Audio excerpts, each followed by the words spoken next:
Yeah, do it all see together ya. really quick because then we're going to go. So talk to us about Jermaine and the win. How do you feel? Tell us.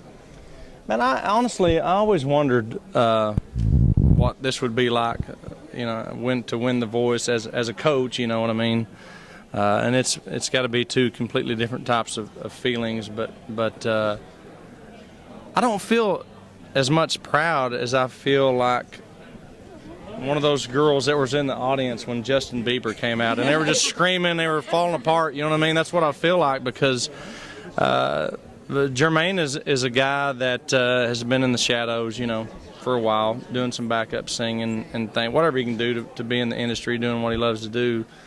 And I figured out a few weeks ago that Jermaine he knows what he wants to do. I mean, and he sticks to his guns, and I respect that. And when it came time, and I'll tell you, I'll just be honest with you, for this last episode, for him to do I Believe I Can Fly, we all walked in the studio, me, the band, Jermaine, the producers of the show, and it was one of the longest nights of my life, because we walked in there and I said, man, are you sure this is a song?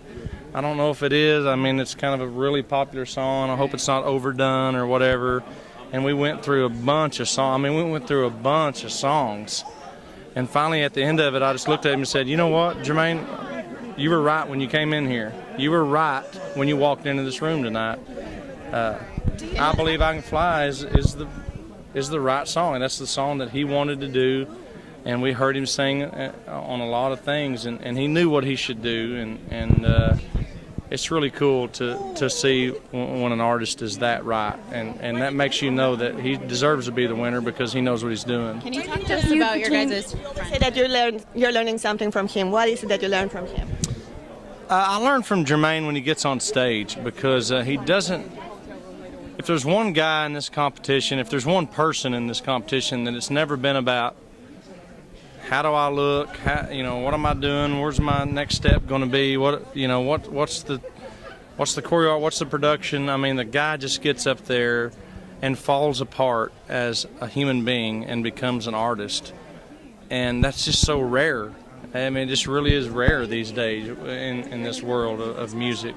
How have you guys particularly bonded? I mean, you seem like you've really developed a really brotherhood friendship. Well, I mean, I think it's more of a just a mutual respect for each other.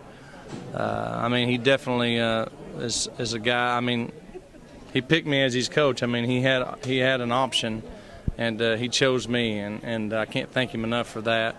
And he listened to stuff that I had to say, but we went there together. I mean, there was never a time where it was like, no, you're doing this, or he stood his ground and said, no, I'm doing this. I mean, everything we did, we kind of met in the middle on, but more than anything, I mean, the guy can sing the phone book. I mean, he really can, and I would buy it. It's that good. That's the music. So we gotta go. To have that dedicated. I saw you. That was.